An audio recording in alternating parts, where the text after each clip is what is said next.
Je souhaiterais d'abord évidemment féliciter les organisateurs de ce colloque sur la concertation sociale à la belge. C'est d'autant plus opportun que nous vivons une situation où la concertation sociale est rendue de plus en plus difficile, et ce surtout depuis la mise en place du gouvernement fédéral actuel au niveau du fédéral, avec le fait qu'en 2014, ils ont eu un programme dans lequel ils rappelaient à 113 reprises le mot concertation sociale, mais qu'on s'est rendu compte au fil du temps qu'il n'y avait pas de concertation sociale. C'est ce qui a d'ailleurs amené à ce qu'il y a dû y avoir des plans d'action importants qui n'ont pas toujours été compris, et c'est évidemment pas l'objectif qui est le nôtre. Notre objectif, c'est évidemment de le faire par la concertation sociale. Mais on s'est rendu compte qu'au niveau interprofessionnel, au niveau du groupe des 10, la concertation était rendue difficile, dans le sens où les employeurs savaient qu'ils obtiendraient tout ce qu'ils souhaitaient de la part du gouvernement, EMER, NVA, CDNV et VLD. Et que dès lors, la concertation était pratiquement rendue impossible. Heureusement, de par nos actions, on a pu, pour ici l'accord interprofessionnel 2017-2018, arriver à un accord sur la marge salariale de 1,1%, mais il reste encore beaucoup de dossiers à solutionner dans le cadre des défis sociétaux, et on se rend compte que la concertation n'est pas plus aisée parce qu'on n'a pas des garanties que le gouvernement appliquera même des accords unanimes venant de la part des interlocuteurs sociaux. Si on se situe maintenant au niveau des secteurs, dans le prolongement de l'accord interprofessionnel, on se rend compte que des secteurs importants comme Essentia dans la chimie, ou au niveau de la construction, ou demain au niveau d'Agoria, ils viennent avec des cahiers de revendications, ce qui veut dire qu'on n'est plus dans le sens où les organisations syndicales déposent des cahiers de revendications, ce sont les patrons qui posent les cahiers de revendications avec des mesures qui encadrent d'une manière forte les augmentations salariales, qui créent plus de flexibilité, mais qui n'a rien derrière en termes de volonté de création d'emplois. Et donc, il est important que le bon sens revienne et qu'on revienne à la concertation qui a toujours fait en sorte que la stabilité du pays était réunie par la concertation sociale. Aujourd'hui, on a le sentiment qu'on veut vraiment remettre en cause cet élément-là. Pourquoi ? D'une part, on n'est plus dans une négociation bipartite, patron-syndicat. Le gouvernement veut chaque fois s'impliquer dans la négociation et à la limite mettre le tempo de la négociation. Et au niveau des secteurs, ils suivent maintenant les mêmes trajectoires et ils essayent aussi d'influencer au niveau des entreprises, d'avoir les mêmes réalités. Deuxième élément, c'est que ça oblige qu'à certains moments, quand on n'est pas d'accord avec des positions qui sont prises, c'est qu'on se tourne vers l'aspect juridique. C'est évidemment un très mauvais signal, parce que si on doit régler les problèmes de concertation par le volet juridique, on met à mal le principe même de la concertation sociale, qui n'est absolument pas ce que nous souhaitons. Et donc on en appelle à ce qu'on puisse reprendre une concertation bipartite, que le gouvernement n'intervienne que s'il y a des implications budgétaires, là c'est son rôle, que d'autre part au niveau des secteurs on laisse la libre négociation. Je ne peux pas accepter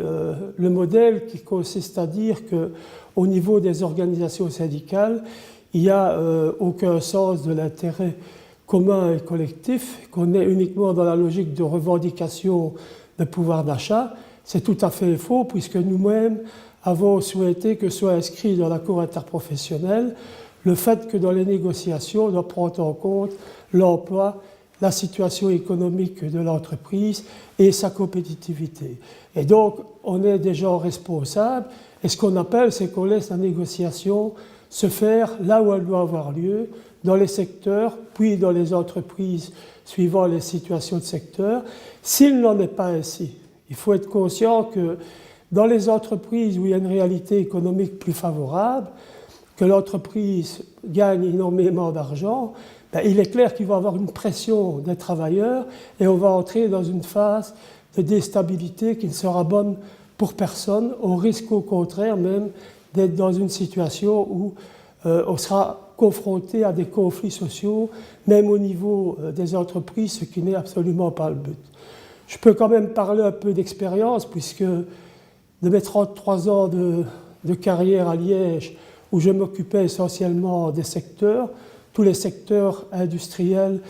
économie, non marchands, que ce soit au niveau des services. Et donc, j'ai pu, par ce biais-là, me rendre compte de toutes les difficultés qu'il y avait d'un secteur à un autre. Et j'ai quand même une certaine fierté de pouvoir dire qu'on a pratiquement à chaque fois résolu les problèmes par la concertation sociale sans devoir recourir à des grèves. Mais dans le cadre actuel, avec ce gouvernement,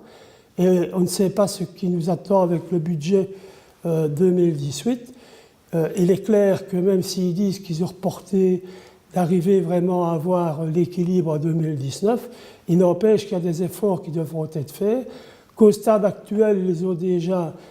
mis à mal la sécurité sociale en ayant fait des cadeaux en termes de réduction de cotisation sans lien avec l'emploi. Nous appelons vraiment ici les employeurs à prendre conscience que ce n'est pas la bonne voie, mais qu'au contraire, il faut aller dans le sens de la concertation avec les organisations syndicales. Il y a bien sûr la problématique des PME. Là, je veux être aussi clair, dans le sens de dire qu'on ne peut pas mettre le modèle d'une grande entreprise dans une petite entreprise. Mais il y a certainement aussi là l'intérêt pour l'entreprise, et je l'ai vécu dans ma carrière, que tout un moment il y avait une forme de paternalisme, que le patron donnait des salaires différents suivant les travailleurs, un peu ce que le gouvernement veut faire maintenant en fonction du mérite, de la compétence. Mais qu'est-ce qu'on s'est rendu compte? Que quand les travailleurs apprenaient qu'un autre collègue avait un salaire supérieur, personne ne considère qu'il est moins capable qu'un autre, et donc il réclamait lui aussi évidemment le même salaire, et là c'est les syndicats qui devaient venir faire en sorte de trouver une solution qui gardait la paix sociale dans l'entreprise.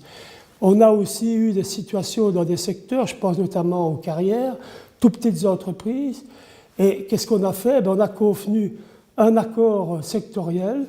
qui permettait aux représentants des organisations syndicales, donc les secrétaires permanents, de pouvoir intervenir dans toutes les petites entreprises, et il y avait un financement assuré par les employeurs au travers d'un fonds de solidarité. Ça a permis comme ça de pouvoir trouver des solutions de concertation sans devoir nécessairement être dans la logique, comme avec les élections sociales, d'avoir X travailleurs protégés. Donc quand il y a la volonté de vouloir rechercher des éléments de concertation, c'est tout à fait praticable, que ce soit au niveau des grandes entreprises, que ce soit au niveau des petites entreprises. Et je veux dire aussi par là qu'il est clair que nous n'avons pas une attitude identique suivant une grande entreprise multinationale avec la vision purement financière par rapport à celui qui crée son entreprise, qui a un projet industriel, qui vit pour son entreprise, donc qui n'est pas dans la logique du dividende comme actionnaire, mais dans la logique de faire évoluer son entreprise. Ben, il est clair qu'on aura une approche totalement différente et qu'on sera plutôt aux côtés pour aider, pour permettre notamment la création d'emplois. Et ça, je pense que c'est aussi un signal fort qui doit être donné. Et donc, plus que jamais, ce qu'il nous faut aujourd'hui, c'est renforcer le modèle de la concertation sociale à la belge, en revenir à ses prémices, négociations bipartites patron-syndicat et intervention du gouvernement uniquement s'il y a des implications budgétaires, et revenir à une réelle concertation sans tabou et où chacun se respecte au niveau des secteurs et puis ensuite au niveau des entreprises. Si on veut encore assurer dans ce pays une stabilité, faire en sorte qu'on soit encore à même de régler les situations sociales difficiles, on doit absolument avoir tous la volonté de mettre en avant la concertation et d'arrêter avec des préjugés, avec le fait de vouloir qualifier des comportements d'une manière autre que celle qui est la réalité. J'espère que le colloque d'aujourd'hui permettra de redonner ce sens et qu'on ne sera plus confronté à des situations comme encore avec la déclaration du VLD, de la NVA, avec le vocal, le patronat flamand, d'appeler à faire en sorte de poursuivre les réformes qui vont toujours contre l'intérêt des travailleurs. Les employeurs doivent comprendre, et ceux qui sont en contact avec leurs travailleurs le comprennent, que s'ils ont des travailleurs qui sont frustrés, qui sont mécontents, tôt ou tard, ils vont vouloir réclamer leur dû et ça créera